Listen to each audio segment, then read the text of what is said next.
오늘은 이 무늬만 크리스천이라는 제목을 가지고 디모데후서 3장 1절에서 5절 말씀을 우리 읽고 함께 말씀을 나누겠습니다. 디모데후서 3장 1절로 5절 말씀 우리 한 절씩 교독하도록 하겠습니다. 제가 먼저 1절 읽습니다. 너는 이것을 알라. 말세에 고통하는 때가 이르러 사람들이 자기를 사랑하며 돈을 사랑하며 자랑하며 교만하며 비방하며 부모를 거역하며 감사하지 아니하며 거룩하지 아니하며 무정하며 원통함을 풀지 아니하며 모함하며 절제하지 못하며 사나우며 선한 것을 좋아하지 아니하며 배신하며 조급하며 자만하며 쾌락을 사랑하기를 하나님 사랑하는 것보다 더하며 함께 읽습니다. 경건의 모양은 있으나 경건의 능력은 부인하니 이 같은 자들에게서 내가 돌아서라. 아멘. 오늘 제목이 무늬만 크리스천인데요. 이 무늬만 크리스천이라는 제목을 딱 떠올렸을 때 생각났던 예화가 있습니다. 어떤 선교사님이 아주 무더운 선교지에 갔다가 콜라를 먹고 싶더래요. 보니까 콜라를 팔고 있는데 콜라가 냉장고에 있는 것도 아니고 그냥 상온에 그냥 떡 놓여 있더래요. 그래도 콜라 한번 먹고 싶은 마음에 콜라를 샀답니다. 콜라를 딱 샀는데 보니까 병은 분명히 콜라병인데 뚜껑은 사이다 뚜껑이고 뚜껑을 따고 마셔봤더니 그 내용물은 환타라는 거예요. 따졌대요. 왜 콜라병에 이렇게 돼 있냐? 우리나라는 원래 그런다. 분명히 병은 콜라병인데 내용물은 환타예요. 다르다는 겁니다. 우리의 신앙에 좀 적용할 필요가 있습니다. 우리를 구원하신 거룩하신 하나님께서 우리 안에 그 영을 두셨다고 했는데 그 영의 지배를 받는다면 그 성령의 성품, 예수 그리스도의 성품이 우리 겉으로 드러나야지 그것이 우리의 존재 아니겠습니까? 바른? 근데 분명히 우리 안에 성령이 계시는데 겉모습으로는 성령을 따라 살기보다는 우리의 욕심대로 또 세상의 유혹에 따라 정욕의 안목대로 살아가고 있는 것은 아닐까. 지난주 사회면을 가장 많이 채웠던 이야기 중에 하나가 지금도 생각하고 싶지도 않고 떠올리고 싶지도 않습니다. 작은 어린아이의 그 학대 사망 사건 소식이었습니다. 이 일로 제가 한번 자료를 찾아봤어요. 그러니까 이 아동학대로 인한 그 통계 자료가 어마어마하더라고요. 매해 2만 명에서 3만 명 정도가 아동학대에 노출돼 있고요. 그 중에 한 해에 30명에서 40명이 죽는답니다. 이런 사고가 있으니까 그제서야 수면 위로 떠올라서 우리가 알고 있는 것이죠. 그런데 그 사회면의 그 소식이 우리에게 더 충격적이었던 이유는 그 아이의 부모에 대한 신상이 인터넷에 공개되면서요. 저는 이게 뭐 법률적으로 옳다 그르다를 따지기 전에 이미 뭐 공개가 된 사항이니까요. 그 입양한 아이, 학대로 사망한 그 아이를 입양한 부모가 크리스찬이었다. 또 기독교 정신을 표방하는 학교의 졸업생이었다. 기독교 정신을 표방하는 직장을 다니던 사람이었다. 그리고 그 부모의 부모도 목회자였다. 이런 소식이 더 충격적이에요. 이 사망한 아이를 입양할 당시 그 누가 이 아이를 학대할 것이라고 그 부모를 보면서 생각했겠냐고요. 기독교인인데, 기독교를 지향하는 직장과 학교를 나왔는데, 그 부모의 부모도 목사인데 누가 이 아이를 학대할 것이라고 생각을 했겠어요. 어떠한 징후도 발견하지 못했다. 그렇게 보고되고 있지 않습니까? 분명 겉은 콜라병인데 안에가 환탄 거예요. 아직까지 세상은 그래도요, 교회 다녀요, 저는 그래도 신앙인이에요, 예수 믿어요, 그러면 그래도 교회 다니니까, 그래도 저 사람 권사고 장로라니까, 저 사람 목사라니까 웬만하면 일반 사람보다 낫겠지라고 믿어주려고 애쓰고 있는 시대 아닙니까? 그런데 이런 일이 터질 때마다 그 작은 믿음에 상처를 준 것 같아서 아마 우리 모두가 미안해하고 있을 거라고 생각이 듭니다. 우리는 예수 믿은 후에도 여전히 죄 가운데 있습니다. 죄의 영향을 받고 살아요. 여전히 공사 중인 인생이고 아직 완성된 존재가 아니기 때문에 성화를 향하여 가는 과정 속에 있는 게 맞습니다.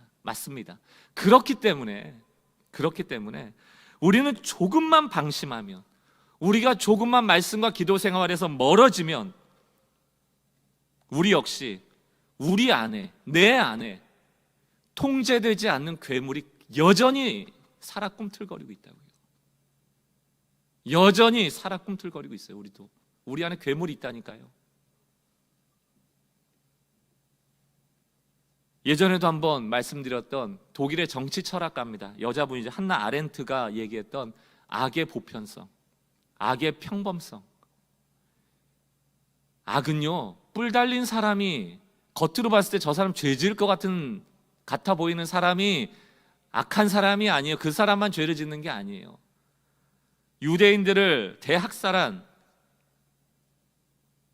아돌프 아히만이라는 사람이 재판정에 서서 수많은 사람이 그 아히만에 대한 죄에 대해서 증언을 했음에도 불구하고 이 사람은 나는 스스로 죄가 없다. 나는 공무원이었고 그 당시 상부의 명령을 따랐을 뿐이다. 어떠한 죄책감도 없는 거예요. 너무너무 평범해 보이는 할아버지인데 이제 나이가 다 먹어서 그 정도면 우리 같으면 그래도 마음의 죄책감이나 양심의 찔림이 있을 텐데 하나도 없는 거예요. 그걸 보고 이 한나 아렌트가 깜짝 놀란 겁니다. 아, 악은 평범한 사람으로부터 나오는 것이구나. 우리도 마찬가지예요. 지금 예배하려고 이 자리에 있고 또 가정에서 예배한다고 하고 그 가정에서 좋은 엄마고 좋은 아빠고 좋은 자녀일지 몰라도 우리 안에 괴물이 여전히 있다. 지금 복음으로 하나님의 영으로 통제하고 그것을 눌러놓고 있을 뿐이에요. 그러나 그 눌림이 사라지는 순간 우리 역시 제2의 제3의 괴물이 될 수 있다는 것입니다. 다음은 나구나. 다음은 나도 그럴 수 있구나. 이것을 직시하셔야 돼요. 내가 목사고 권사고 장로고 30년 신앙생활 한 것이 또 교회에서 수많은 봉사를 한 것이 과연 내가 괴물로 드러나는 것을 막아줄 수 있는가? 아닐 수 있다라는 것을 늘 기억하고 경계해야 되는 것입니다. 그 사회면에 실린 사건이 우리에게 알람이에요. 경고를 주는 것입니다. 그 부모 비판하고 정죄할 수 있죠? 아마 일주일 내내 손가락질 하신 분도 많을 겁니다. 저 역시 그랬습니다. 나는 내 자녀를 죽이지는 않았어요. 매질해서 폭력을 행하지도 않습니다. 그렇다고 내가 우리 자녀에게 좋은 부모인가? 그건 또 다른 문제예요. 나는 주먹으로 매질로 또 우리 아이를 학대하지는 않았지만 사랑이란 명분으로 집착으로 우리 아이에게 정신적으로 또 다른 학대를 하고 있지는 않은가? 나의 무지함이 자녀들을 어렵게 만들고 있지 않은가? 그런 측면에서 우리는 어찌 보면 또 다른 형태의 학대자일지도 몰라요. 제가 어떤 기사를 보니까 이게 유전학적인 얘기를 하더라고요. DNA 안에 어릴 때 이렇게 천성적으로 거부하는 음식도 있대요. 근데 아이들은 표현을 잘 못하니까 그러니까 부모는 음식 맛있게 했다고 막 먹으라고 그러고 이거 먹어야 건강해진다고 하고 애 안 먹는다고 그러면 혼내키고 막 먹으라고 너 줘라고 하는 거라고 막 먹이잖아요. 근데 가끔은 아이들이 그걸 도저히 먹을 수 없는 음식일 때가 있다라는 것입니다. 한 예예요. 한 예예요. 우리도 그 아이가 먹을 수 없는 음식을, 먹을 수 없는 생각을, 받아들일 수 없는 상황들을 강요하고 있지는 않은가. 그게 정신적 학대죠. 제가 무슨 말씀을 드리고자 하는 것입니까? 나는 아이를 학대하지 않고 죽이지 않았다고 해서 좋은 부모라고 말할 수 없듯이 나 스스로를 너무 과대평가해서는 안 된다는 겁니다. 나는 저 괴물이 아니라고 너무 쉽게 단정지어서는 안 된다는 것입니다. 알람이 울렸기 때문에 나를 돌아봐야죠. 나는 말씀으로 통제받고 있는가? 나는 기도 생활을 통하여 성령의 음성을 듣고 있는가? 나는 오늘도 여전히 예수의 은혜가 필요한 사람이다 라는 것을 깨달아야 될 필요가 있다는 것입니다. 폴 트립이라는 분이 복음 묵상이라는 책에서 이런 자신의 상황을 쓴 것 같아요. 이렇게 썼더라고요. 제가 한번 읽어볼게요. 우리는 하나님의 자비는 찬미하지만 아이들이 집안을 어질러 놓으면 고함부터 지른다. 우리는 놀라운 은혜를 노래하지만 아내나 남편이 나를 기분 나쁘게 만들면 침묵으로 응징한다. 우리는 하나님의 사랑을 찬양하지만 친구가 잠시 내게 불성실했다는 이유로 우정을 내팽개친다. 우리는 사함받은 것에 감사하지만 고통당하는 사람을 보면 그 사람이 그릇된 판단을 했기에 결과적으로 그런 일을 당해도 싸다고 생각한다. 이게 무슨 얘기예요? 겉으로는 교회 다니고 신앙인이라는 모습을 하고 있지만 그 안에는 늘 분노가 나오고 응징이 나오고 배반이 나오고 정죄가 나오고 있다는 겁니다. 갈라디아서 5장 16절 17절. 내가 이르노니 너희는 성령을 따라 행하라. 그리하면 육체의 욕심을 이루지 아니하리라. 육체의 소욕은 성령을 거스리고 성령은 육체를 거스리나니 이 둘이 서로 대적함으로 너희가 원하는 것을 하지 못하게 하려 함이라. 우리 안에는 여전히 육체의 소욕이 있다고요. 그것을 성령으로 찍어 누르지 않으면 성령을 대적하고 분노가, 응징이, 배신이, 미움이 우리를 괴물로 만들 수 있는 존재라는 것입니다. 여전히. 그러므로 갈라디아서 5장 24절과 26절 뭐라고 했습니까? 그리스도 예수의 사람은 육체와 함께 그 정욕과 탐심을 십자가에 못 박았느니라. 만일 우리가 성령으로 살면 또한 성령으로 행할지니 헛된 영광을 구하여 서로 노엽게 하거나 서로 투기하지 말지니라. 계속 사도 바울이 권면하는 거예요. 복음을 말하고 그 복음의 지배를 받아야 우리가 그리스도 예수의 사람이 된다는 것을 강조하고 있다라는 것은 뭐예요? 우리 안에 통제받지 않을 때 나오는 괴물들이 있다는 얘기입니다. 오늘 저는 무늬만 그리스도인인 우리 스스로가 좀 극복되어지고 그것을 극복하기 위한 대가지불을 결단하는 날이 되어지기를 주의 이름으로 축원합니다. 완성되지 않았기 때문에 완성을 향하여서 끊임없이 달려가지 않으면, 멈추면 우리는 문제가 생겨요. 오늘 본문 말씀 보세요. 다시 한번 읽어봤으면 좋겠습니다. 1절, 너는 이것을 알라. 말세에 고통하는 때가 이르러. 지금이에요. 2절, 사람들이, 우리를 포함하는 얘기입니다. 자기를 사랑하며 돈을 사랑하며 자랑하며 교만하며 비방하며 부모를 거역하며 감사하지 아니하며 거룩하지 아니하며. 사회면에 나오는 얘기들 아닙니까? 3절, 무정하며 원통함을 풀지 아니하며 모함하며 절제하지 못하며 사나우며 선한 것을 좋아하지 아니하며 배신하며 조급하며 자만하며 쾌락을 사랑하기를 하나님 사랑하는 것보다 더하며. 5절 말씀 우리 같이 한번 읽어보겠습니다. 시작. 경건의 모양은 있으나 경건의 능력은 부인하니 이 같은 자들에서 내가 돌아서라. 경건의 모양은 있으나, 이게 뭐예요? 콜라 병인데 경건의 능력은 부인한다. 그 안에는 콜라 내용물이 들어있지 않더라는 얘기입니다. 경건의 모양은 우리가 얼마든지 만들 수 있어요. 주일 예배 드리면 됩니다. 성경 일독하고 기도회 나오고 예배 참여하고 얼마든지 하면 경건의 모양은 가질 수 있어요. 저 사람 교회 다니는 사람이다 말할 수 있습니다. 그러나 그런 사람 중에서, 경건의 모양을 가진 사람 중에서 모든 사람이 다 경건의 능력을 인정하는 게 아니라는 것입니다. 그 경건의 모양은 있으나 경건의 능력을 부인하는 자가 있다는 거예요. 이런 경건의 능력을 부인한다는 말이 무엇입니까? 대가지불하고 살지 않는다는 얘기예요. 희생하며 살지 않는다는 얘기입니다. 여러분, 예수님을 떠올려 봅시다. 예수님이 창조자이신데 이 땅에 오셨다는 것은 무엇을 포기했다라는 얘기일까요? 창조자로서의 권위, 힘, 존경받았던, 예배받았던, 찬양받았다는 그 존경심, 경외심 다 포기한 거예요. 그건 하나님의 특권인데 다 내려놓은 것입니다. 자신을 낮춰서 인간의 몸을 입었고 마구간 구유에 누였고 세상에 영향력이라고는 없는 보잘것없는 어부들과 함께 다니셨고 심지어는 천박한 죄인이 되어 십자가에 죽으시는, 그것을 선택하신 것 아닙니까? 그게 우리 신앙의 핵심 아닙니까? 경건의 능력을 부인한다는 것은 바로 예수님을 비웃는다는 거예요.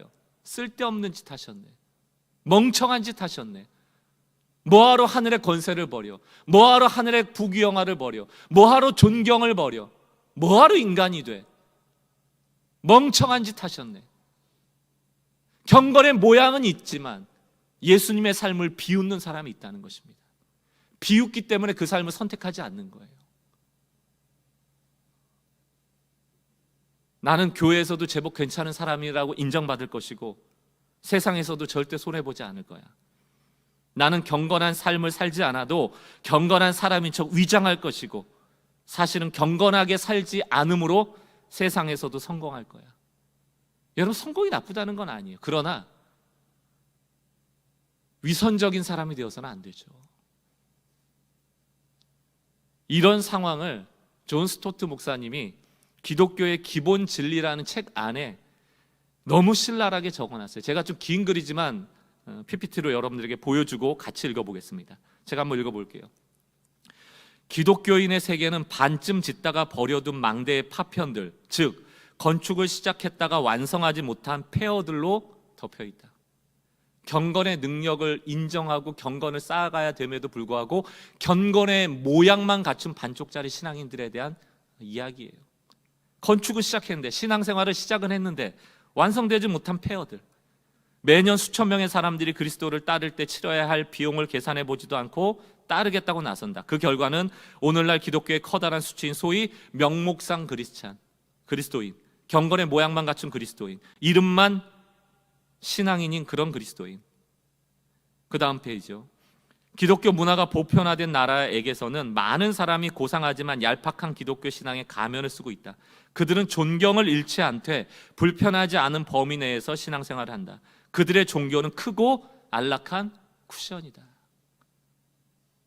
그들이 믿는 기독교는, 그들이 믿는 하나님은 안락한 소파와 안락한 쿠션을 제공하는 신이라고 오해하고 있는 것입니다. 종교가, 기독교가 그들의 삶을 어려운 일로부터 보호해주는 일을 하지만 그 위치와 형태는 그들에게 편하도록 변화되어 있다. 모든 신앙의 방향이 자기 편이에요. 대가지불하지 않습니다. 망대를 세울 때 어떻게 얼마나 들어갈지, 전쟁을 할 때 얼마나 들어갈지 셈을 해보라고 하셨잖아요, 예수님께서. 우리가 따지지도 않아요. 우리가 치러야 될 대가에 대해서 생각해 보지 않는다는 것입니다.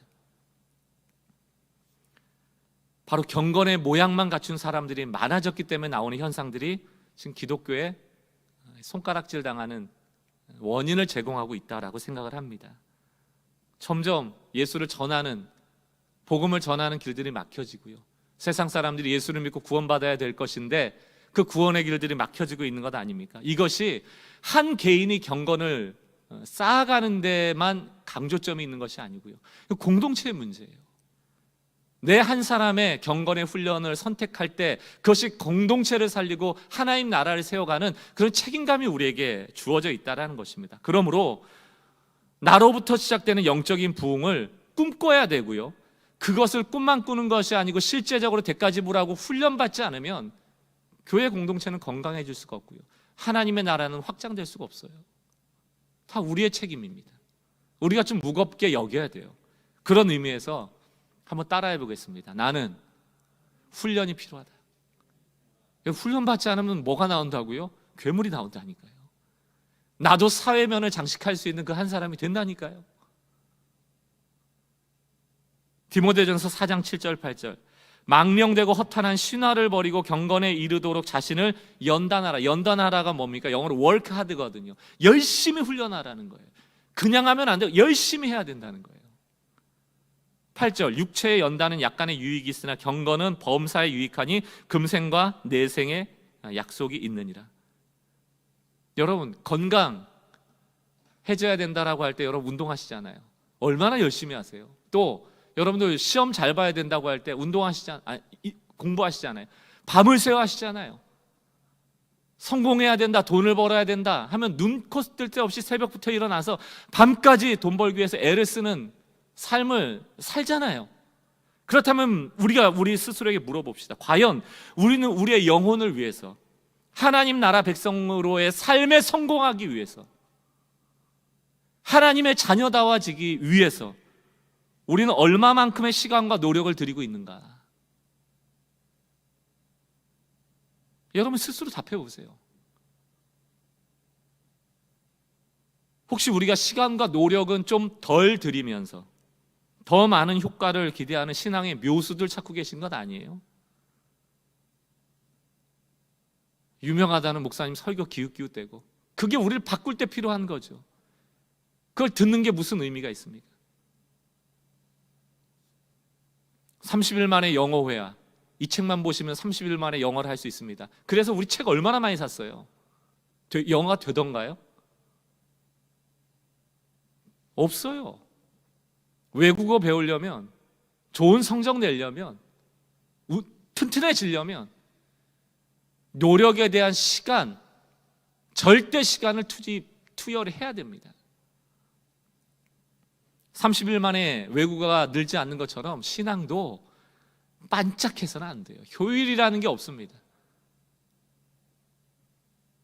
신앙은 안락한 쿠션이 아니에요. 안락한 소파가 아닙니다. 보세요, 여러분. 신앙이라는 게 하나님을 가까이 하는 것이잖아요. 오늘 이사야 55장도 예배를 시작할 때 제가 선언하고 읽었습니다만, 하나님을 가까이 하는 것이 신앙인데, 하나님을 가까이 할 수 있어요, 우리가? 존재적으로? 지난주만 봐도 우리는 죄악 덩어리인데, 또 육체의 제한을 갖고 있는 우리가 영이신 하나님을 볼 수 있습니까? 그분을 알 수 있습니까? 우리의 무지로 전능하신 하나님을 우리가 이해할 수 있습니까? 못하는 게 우리예요. 어떻게 가까이 합니까? 신앙은 하나님을 가까이 하는 것이라는데 우리의 존재적으로는 할 수가 없는 겁니다. 도저히 불가능한 거예요. 그래서 신앙은 어려운 거예요. 그 하나님을 만나기 위한 대가 지불이라는 건 너무 당연히 우리에게 요구되어지는 것입니다. 다행히 예수님이 십자가 지심으로 하나님과 우리를 연결해 주셨어요. 연결해 주셨어요. 그렇다면 신앙은 이제 무엇일까? 날마다 그 연결을 확인하는 거예요. 연결되어 있음을 확인하는 겁니다. 그 확인하기 위해서 치열한 훈련과 연단을 요구받고 있는 거예요. 우리는 보이는 것에 의존하고 보이는 것만 믿고 살아가는 현대인들 아닙니까? 그 현대인들에게 보이지 않는 하나님과 관계 맺고 살아가는 삶, 그 신앙이거든요. 그렇게 살아갈 때 우리 안에 세상이 줄 수 없는 평안과 사랑이 있다는 것을 경험하는 것이 신앙이거든요. 그리고 그렇게 살아갈 때 우리에게 만들어지는 게 바로 경건입니다. 경건. 꾸준히 하나님과 연결되기를 바라며 소망하고 시간을 투여할 때 비로소 우리는 경건이라는 게 쌓여져요. 칼빈은 경건을 이렇게 얘기했습니다. 참된 경건은 하나님께 죄를 범하는 것을 죽음보다 더 무서운 것으로 두려워하며, 이게 하나님의 말씀을 읽고 기도할 때 우리에게 주어지는 생각이잖아요. 말씀도 안 보고 기도도 안 하고 내 멋대로 살아가는데 하나님이 두렵겠냐 말입니다. 그러나 하나님과 연결될 때 우리에게 두려움이 찾아와요. 나 같은 죄인을 살리셨구나. 하나님 거룩한 분이기에 정말 죄를 싫어하시는구나. 그걸 깨닫게 되죠.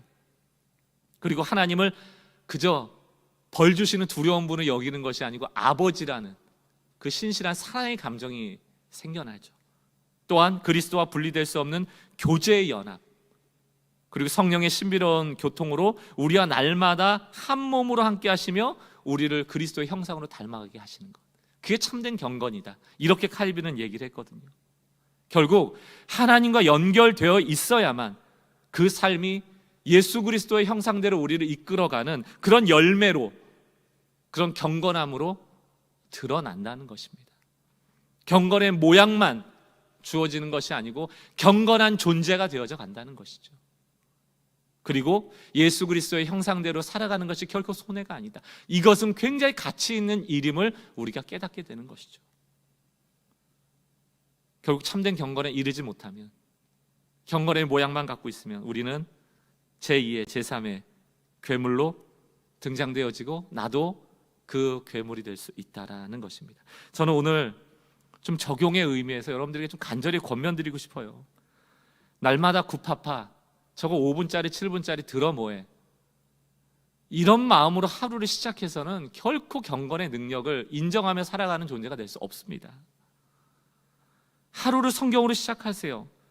그것을 듣고 그것을 묵상하며 하나님과 동행하는 시작을 하지 못하는데 당연히 우리의 삶이 괴물이 되죠.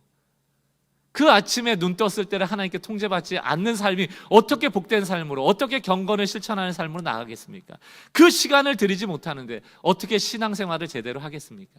어떻게 하나님과 연결되겠습니까? 어떻게 보이지 않는 하나님을 우리가 느낄 수 있겠습니까?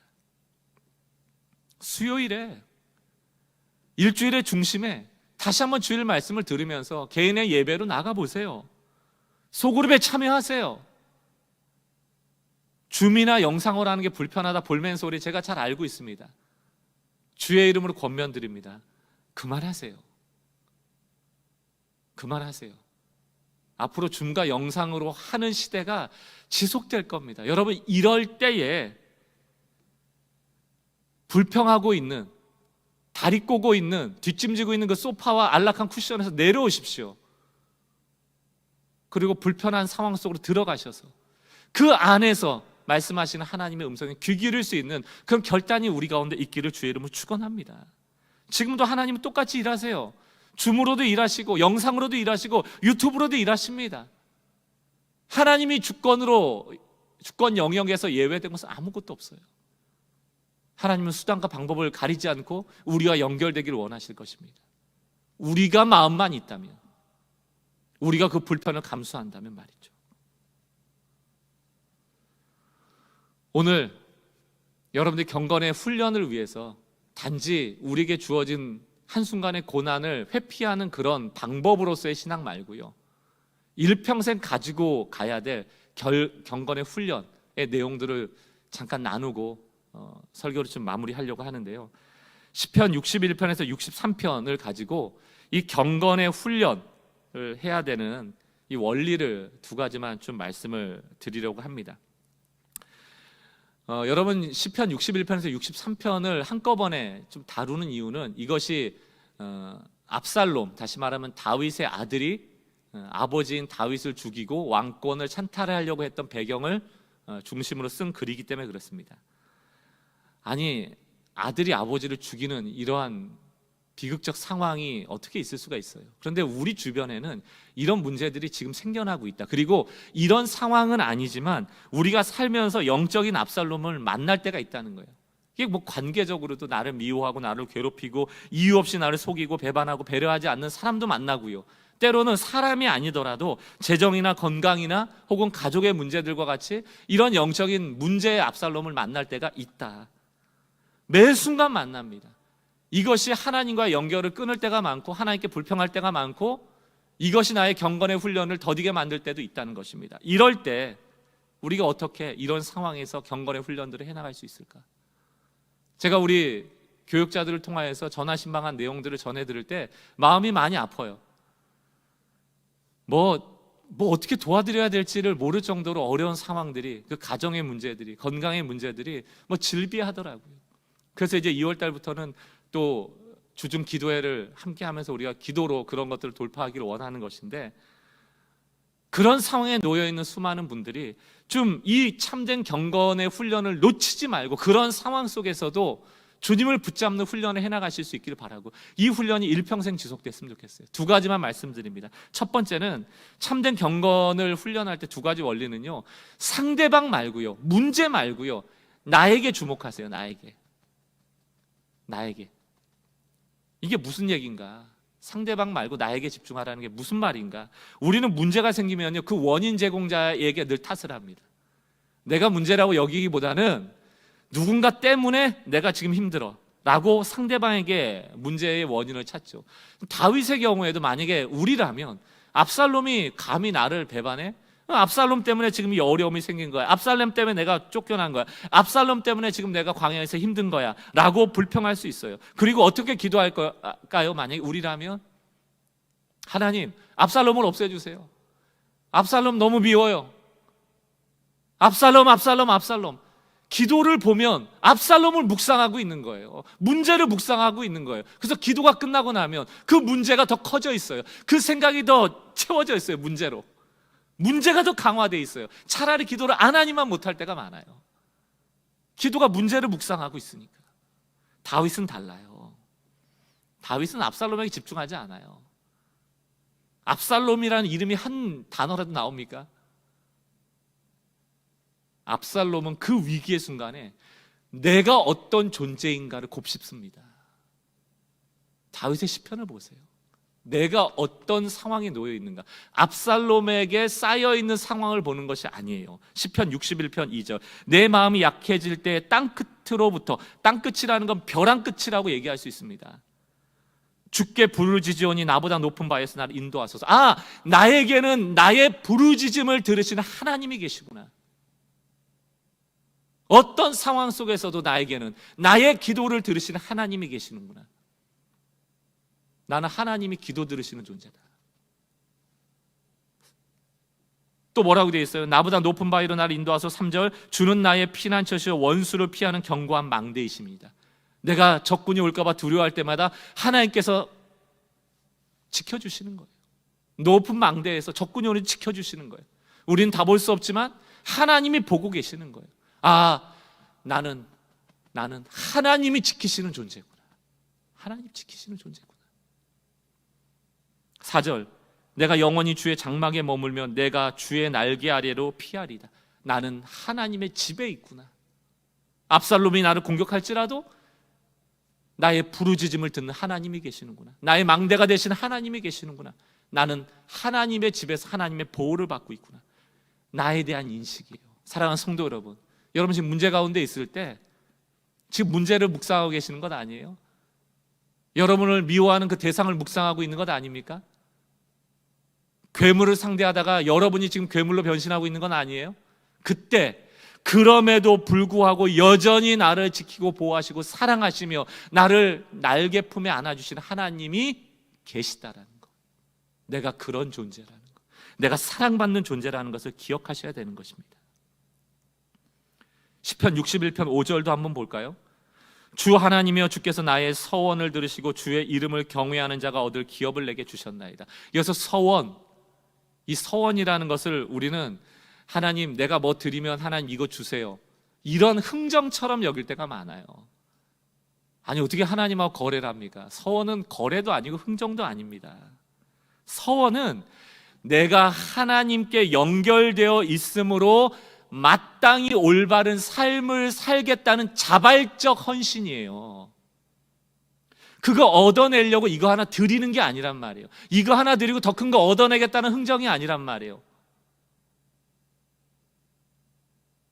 내 삶을 올바로 드리겠다라는 자발적 헌신이에요. 여러분, 그럼 하나님 이거 안 주시면 이거 안 드릴 거예요? 오늘 예배할 때 하나님이 내가 원하는 거 안 주시면 기도 안 할 거예요? 예배 안 드릴 거예요? 하나님 안 믿을 거예요? 아닙니다.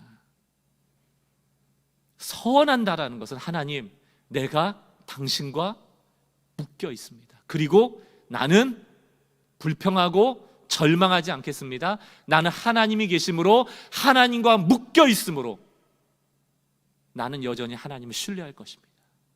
이게 서원이에요. 그래서 드릴 수 있는 거예요. 하나님이 나를 책임지실 거기 때문에. 거래나 흥정이 아니에요. 여러분 그런 말 잘 아시죠? 이게 바람과 함께 사라지다에 나왔던 명대사라고 알려져 있는데, 개는 짖어라 마차는 간다. 요즘은 이제 개는 짖어라 기차는 간다 이렇게 바뀌었지만 뭡니까? 압살롬이 괴롭혀도 하나님을 신뢰하면 가야 되는 거예요. 이게 경건의 훈련입니다. 한 주간 오늘 시편 61편에서 63편을 쭉 읽어보세요. 다윗이 그 문제 속에서 자기 정체성을 찾아가는 모습. 두 번째, 참된 경건을 위한 두 가지 원리 중에 두 번째는요, 하나님만 바라보라는 거예요. 여러분들 이거 너무 잘 아시죠? 우리의 문제는 뭐냐? 이것을 안다고 여기고 하나님도 바라보면서 마치 내가 하나님만 바라보고 있는 것처럼 오해한다는 것이죠. 우리는 종종 하나님도 의지해요. 하나님도 바라봐요. 오늘 시편에서 말하고 있는 것은 남는 시간들이고 남는 계획 중에 하나에 하나님을 끼워 넣고 남는 물질들이고 남는 여력으로 신앙생활을 하라는 게 아닙니다. 나의 스케줄에 맞춰서 신앙생활을 하라는 게 아니고 하나님만 바라보라는 거예요. Only. 달라요. 경건의 모양만 갖춘 사람은 하나님도 바라보는 것이고요, 경건의 능력을 인정하는 자는 하나님만 바라보는 것이죠. 그러므로 하나님께 기도하셔야 될 때 우리가 가져야 될 마음은 뭡니까? 여러 가지 방법도 쓰고 기도도 하고 하는 것이 아니고, 기도만이 유일한 대안이라고 여길 때 바로 기도의 능력이 나타나는 것 아니에요. 왜? 하나님 기뻐하시는 일이니까. 그러므로 시편 62편으로 넘어와 보면 1절 7절, 나의 영혼이 잠잠히 하나님만 바라며 나의 구원이 그에게서만 나오는도다, 이 얘기죠. 7절, 나의 영혼아 잠잠히 하나님만 바라며 나의 소망이 그에게서만 나오는도다. 다윗의 장점은 늘 우선순위가 분명해요. 이 고난의 시간은 반드시 지나갈 것이고 유일하신 하나님만이 나를 구출해 내실 것이고, 또 미래의 소망을 허락하실 것이다. 다윗의 선언을 또 봅시다. 시편 27편 1절. 제 설교보다 이 선언이 더 여러분의 힘이 될지 모르겠어요. 같이 한번 읽어보겠습니다. 1절입니다. 시작. 여호와는 나의 빛이요 나의 구원이시니 내가 누구를 두려워하리요? 여호와는 내 생명의 능력이시니 내가 누구를 무서워하리요? 다윗은 늘 전쟁 속에서, 문제 속에서 선언을 해요. 하나님을 바라봅니다. 하나님이 어떤 분이신가를 선언하죠. 이 선언이 있기 때문에 이 시편 27편 이후에 나오는 그 말씀도 의미가 있어요. 이런 선언 속에서 현재의 나의 어려운 상황도 극복되어지고 앞으로 다가올 문제도 극복되어질 것이라고 선언합니다. 좀 더 볼게요. 시편 27편 2절. 악인들이 지금 내 살을 먹으려 온 거예요. 지금 나에게 고난이 온 거예요. 그러나 나의 원수들인 그들은 실족하여 넘어졌도다. 하나님으로 인하여서. 또한 3절 말씀, 이건 미래에 대한 얘기입니다. 또 군대가 나를 대적하여 진칠지라도, 미래에라도 나는 생명이고 구원 되시는 빛 되신 하나님으로 인하여 마음이 두렵지 않다. 현재도 미래도 모든 시간을 하나님께 맡길 때 하나님 역사하시는 것이죠. 그러므로 62편 결론과 같이 8절 9절에 뭐라고 얘기합니까?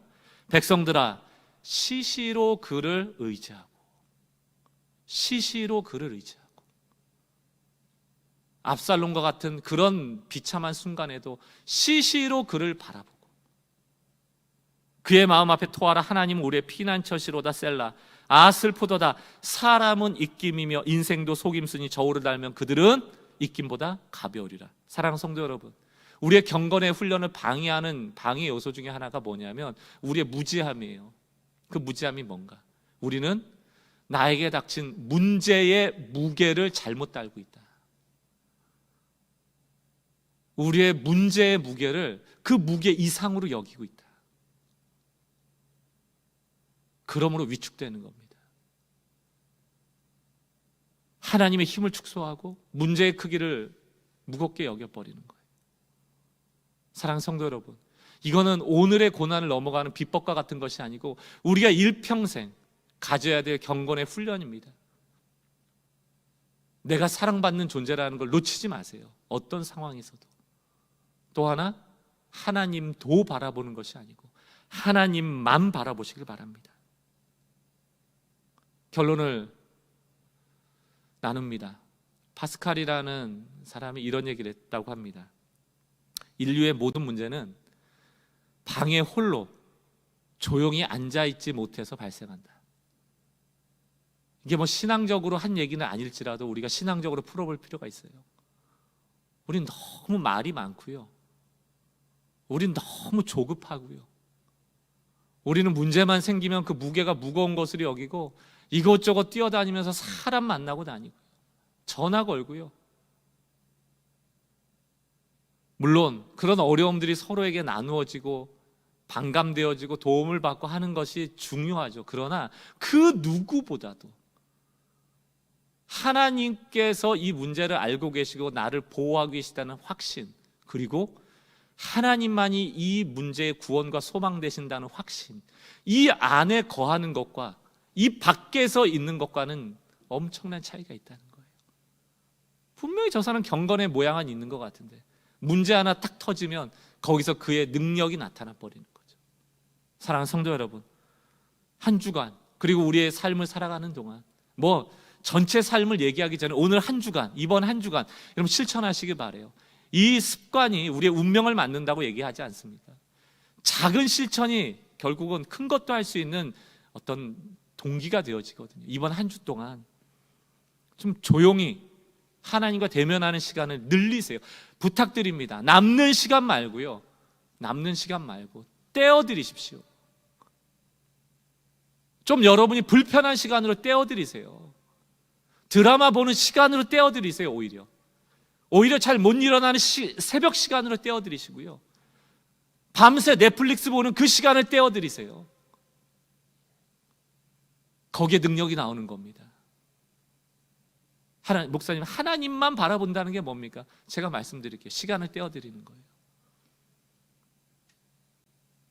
이번 한 주간 이 경건의 훈련을 통하여서 더 이상 무늬만, 이름만, 명목상 크리스찬이 아니고 하나님을 좀 기쁘시게 해드리는 그런 성도의 삶으로 나가 제2, 제3의 괴물들이 크리스찬 가운데 나오지 않도록 성령의 지배를 받으며 살아가는 우리 모든 성도님들 되시기를 정말 주의 이름으로 간절히 축원합니다.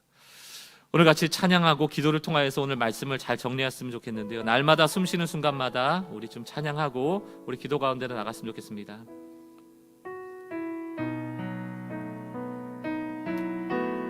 찬양합니다.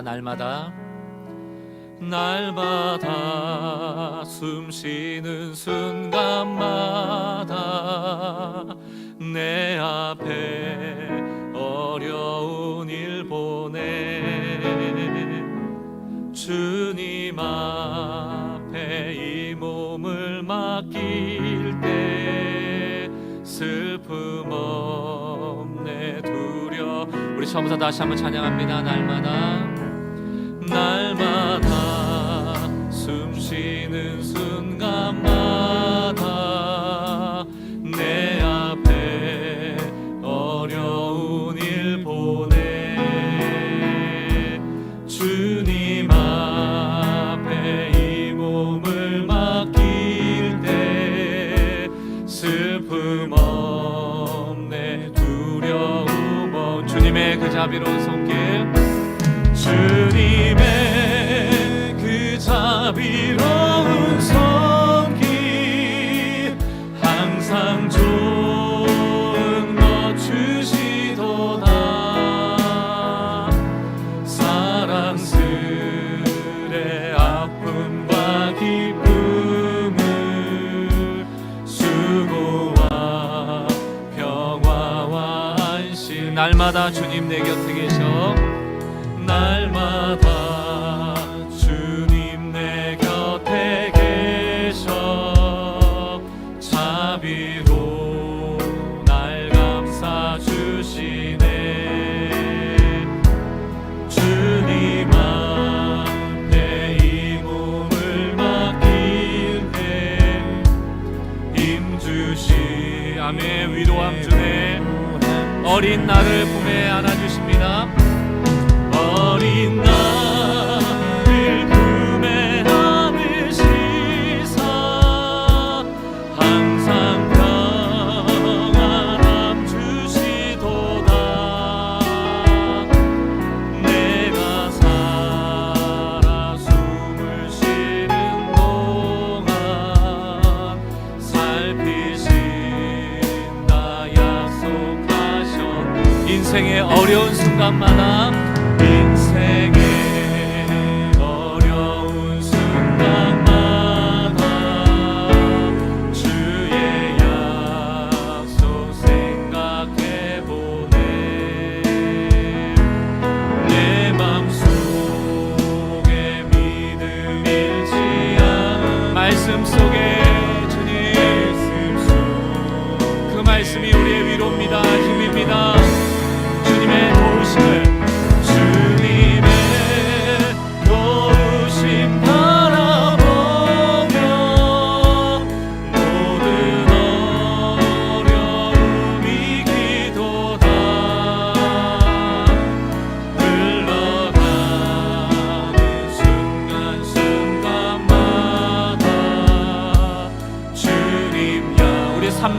다시 한번 선포합시다. 주님 도우심을 바라봅니다. 주님의 도우심 바라보며 모든 어려움 이기도다. 흘러가는 순간순간마다 주님 이렇게 한번 고백합시다. 매일 마주한 슬픔을 견뎌갑시다. 매일 마주한 슬픔을 견뎌나가며 주 예수의 마음을 닮아가네. 두려운 걸음마다 주가 동행하니 주 의지하며 오늘을 건네.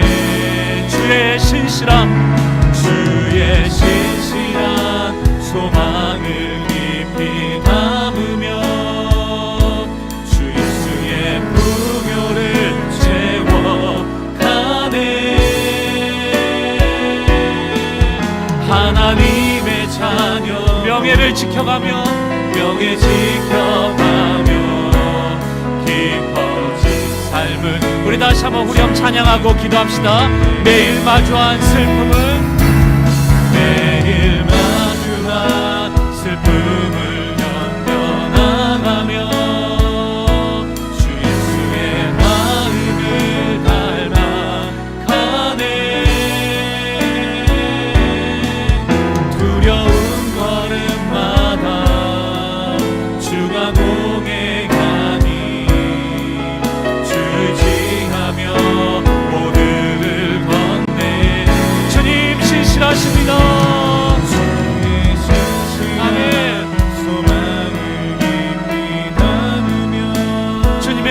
을 바라봅니다. 나는 하나님의 자녀입니다. 하나님의 자녀로 명예 지켜가며 기뻐주세. 오늘 받은 말씀 붙잡고 다 같이 한번 통성하여 기도하겠습니다. 기도합시다.